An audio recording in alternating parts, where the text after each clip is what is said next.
എല്ലാ മനുഷ്യനും ആഗ്രഹിക്കുന്ന ഒരു കാര്യമാണ് എൻ്റെ സ്ഥിതിക്ക് ഭേദം വരണം. ഇപ്പോൾ ഞാൻ കടന്നു പോകുന്ന സ്ഥിതി, ആ സ്ഥിതിക്ക് ഒരു വലിയ മാറ്റം ഉടനെ ഉണ്ടാകണം. അങ്ങനൊരു വചനമാണ് കർത്താവ് ഇന്ന് തന്നിരിക്കുന്നത്. ഇയ്യോബിന്റെ പുസ്തകം 42-ാം അധ്യായം 9-10 വാക്യങ്ങൾ. യഹോവ ഇയ്യോബിന്റെ മുഖത്തെ ആദരിച്ചു. ഇയ്യോബ് തന്റെ സ്നേഹിതന്മാർക്ക് വേണ്ടി പ്രാർത്ഥിച്ചപ്പോൾ യഹോവ ഇയ്യോബിന്റെ സ്ഥിതിക്ക് ഭേദം വരുത്തി. ദൈവം ഇയ്യോബിന്റെ മുഖത്തെ ആദരിച്ചു. എനിക്ക് ഇന്ന് പറയാനുള്ള മെസ്സേജ്, ചിലരെയൊക്കെ ദൈവം ഈ ദിവസങ്ങളൊന്ന് മാനിക്കാൻ പോവുക, ഒന്ന് ആദരിക്കാൻ പോവുക.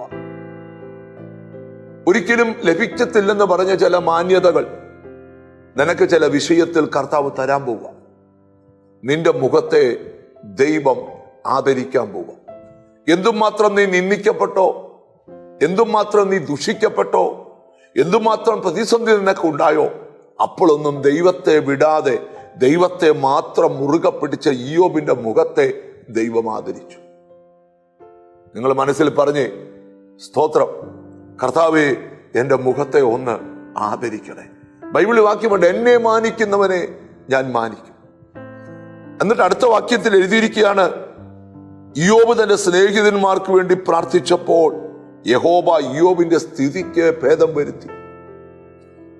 അപ്പം കഷ്ടത വന്നാലും, പട്ടിണി വന്നാലും, പ്രതിസന്ധി വന്നാലും പ്രയർ കുറയരുത്. കാരണം പ്രാർത്ഥനയാണ് നിന്റെ ജീവിതത്തിന്റെ വിജയം. ഇയ്യോബ് തന്റെ സ്നേഹിതന്മാർക്ക് വേണ്ടി പ്രാർത്ഥിച്ചപ്പോൾ യഹോവ ഇയ്യോബിന്റെ സ്ഥിതിക്ക് ഭേദം വരുത്തി. നിങ്ങൾ ആഗ്രഹിക്കുന്നുണ്ടോ നിങ്ങളുടെ ഈ സ്ഥിതി ഒന്ന് മാറണമെന്ന്? ദൈവം തന്നെ ജനത്തിന്റെ സ്ഥിതി മാറ്റുമ്പോൾ യാക്കോബ് സന്തോഷിക്കും, ഇസ്രായേൽ ആനന്ദിക്കും. ദൈവം നിങ്ങളെ തൊട്ട് പറയുക, നിങ്ങളുടെ മുഖത്തെ ദൈവ ഈ ദിവസങ്ങൾ ആദരിക്കും. നിങ്ങളുടെ സ്ഥിതിക്ക് വലിയ മാറ്റം ദൈവം തരാൻ പോവുക.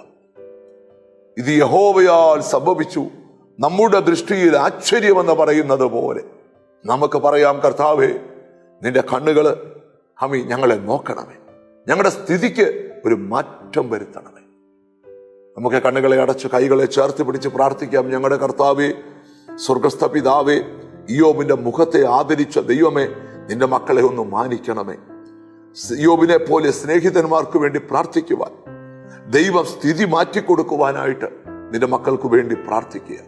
അവരിന്ന് വരെ അനുഭവിച്ച അവസ്ഥകൾ മാറട്ടെ.